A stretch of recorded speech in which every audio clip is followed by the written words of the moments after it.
Китае назвали самые качественные китайские машины. Chery на 51 месте, Haval на 62, а Урал показал недорогой мотоцикл для молодежи. Но перед тем, как рассказать все подробности, прошу вас подписаться на канал и поставить ваш царский лайк. За это в конце с меня не смешной анекдот. Также переходите в наш Рутуб, ВК и Телеграм каналы. В Китае контроль качества автомобилей поставлен на государственный уровень. Для этого там работает так называемая сеть качества автомобилей. Проект, созданный Национальным управлением по надзору за рынком. Принцип действия системы довольно простой. Владельцы конкретных моделей оставляют жалобы, и каждая из них конвертируется в штрафные баллы, которые записываются за определенной маркой. По итогам отчетного периода власти составляют рейтинг, где видно, у кого этих баллов накопилось больше, а у кого меньше. Я решил заглянуть в свежую версию списка и посмотреть, как в нем выглядят популярные у нас китайские бренды. Начнем с тех, кому повезло меньше всего. Среди хорошо знакомых российскому покупателю марок худшую позицию заняла Chery. 224 штрафных балла и 51 место. Лично я этому не удивлен. Политика бренда и его субмарок строится по формуле максимум опций за минимум денег. И схема работает. Водители привлекает хром, электроприводы всего, что движется, панорамные крыши и прочие приятные мелочи за минимально возможную цену, по крайней мере в России. В Китае же эти машины стоят заметно дешевле. И если бы у нас ценник хотя бы был на миллион меньше, то мелкие проблемы с надежностью воспринимались бы куда мягче. Дальше идет Haval, 42 место и 210 баллов.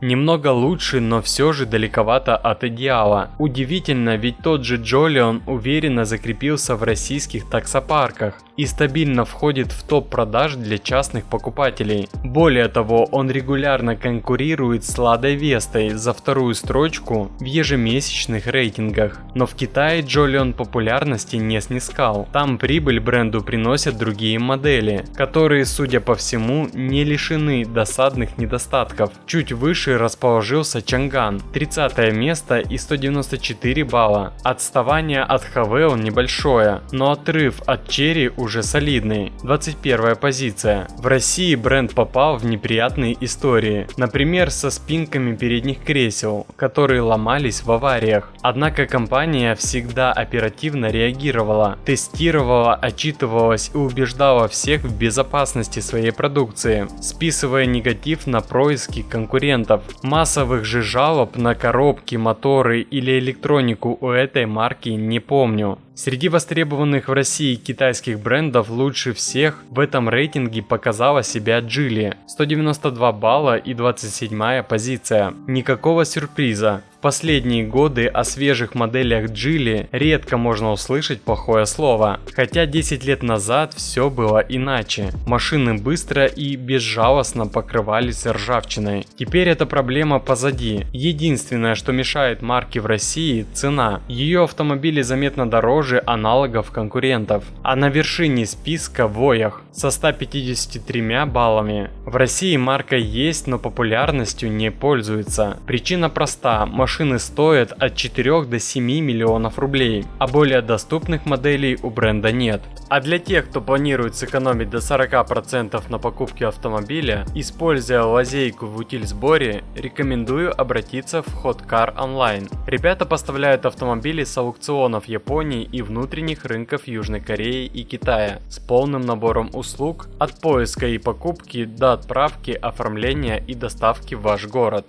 Hotcar берет на себя подготовку всех документов, перевозку на судне, растаможку, ГИБДД, а вы получаете автомобиль, готовый к эксплуатации. Ознакомьтесь с базой отзывов и рекомендаций от клиентов, с которыми уже пройден этот путь. Контакты и ссылки оставил под видео, пишите или звоните, и вам рассчитают стоимость понравившегося автомобиля и расскажут, как получить выгоду до 40% с рынком РФ. А мы идем дальше. Второе место досталось автомобилям Dongfeng Honda. Honda. В России их официально не продают. Замыкает тройку лидеров Volvo китайской сборки. Да, в рейтинг включают не только чисто китайские легковушки, но и все автомобили, производимые в КНР. Итог довольно интересный. Вопреки расхожему мнению, китайские автопроизводители умеют делать качественные машины, которые могут соперничать по надежности с японскими, немецкими и корейскими. Другое дело, что самые качественные модели стоят у них как квартира, а в некоторых регионах за 7 миллионов можно взять 3 квартиры. Поэтому жаловаться на качество китайских автомобилей ценой 2-3 миллиона можно, но особого смысла в этом нет. На родине такие машины продаются по цене нашей Лады Гранты, а ведь претензий к Гранте, если честно, немного. Урал показал недорогой мотоцикл для молодежи. Владеющая ирбитским мотозаводом компания Урал Motorcycle анонсировала принципиально новый продукт. Недорогой молодежный мотоцикл с коляской Урал Neo 500. Производить новинку будут не в России и даже не в Казахстане, где у ИМЗ действует завод-филиал. Neo 500 планирует выпускать в Китае на мощностях партнера фирмы Yangang. Neo 500 позиционирует как более простой в эксплуатации мотоцикл, чем классические Уралы. Подчеркивается, что новинку удобно использовать в режиме ежедневной езды, в сезон, разумеется. Neo 500 оснащен 500-кубовым бензиновым мотором водяного охлаждения мощностью 35 лошадиные силы. В странах Запада, которые давно являются основными рынками сбыта для Урала, 500-ка будет стоить около 15 тысяч долларов, 1,2 миллиона рублей. Для сравнения, самый дешевый классический Урал JAR Up Base в Штатах сейчас предлагается по цене от 20 тысяч долларов, 1,6 миллионов рублей. Продажи Урал Neo 500 обещают начать в 2026 году. Новый российский автобренд Tenet показал первую модель. Холдинг АГР показал первую модель своего нового автобренда Tenet. Это среднеразмерный 7-местный кроссовер T8. Новинка является аналогом китайского Chery Tiggo 8+. Все Tenet будут выпускаться на бывшем автозаводе Volkswagen в Калуге. Автомобиль, помимо прочего, будут оснащать полностью светодиодным блок-фарами, выдвижными дверными ручками, панорамной крышей с площадью люка 1,2 метра квадратных, легкосплавными дисками колес, посадочным диаметром 19 дюймов, аудиосистемой Sony с 8 или 10 динамиками, в зависимости от комплектации, медиасистемой с экраном диагональю 15,6 дюйма, цифровым щитком приборов, проекционным дисплеем, электроприводами регулировок передних кресел. О технической стороне модели молчок, но вряд ли она будет отличаться от исходного Tiggo 8+, который в Китае предлагают с бензиновым турбомотором 1,6 и 2 литра. Первый сочетается с 7-ступенчатым роботом, второй с 8-диапазонным автоматом. Продажи автомобилей Tenet в России должны стартовать в августе. Модификация, комплектации и цены раскроют позже. Что думаете, друзья? Как всегда, жду ваши комментарии под видео. Ну и обещанная мною шутка. Правда ли, что умная техника умеет сигнализировать, если на нее подается более высокое напряжение, чем то, на которое она рассчитана? Конечно, умеет.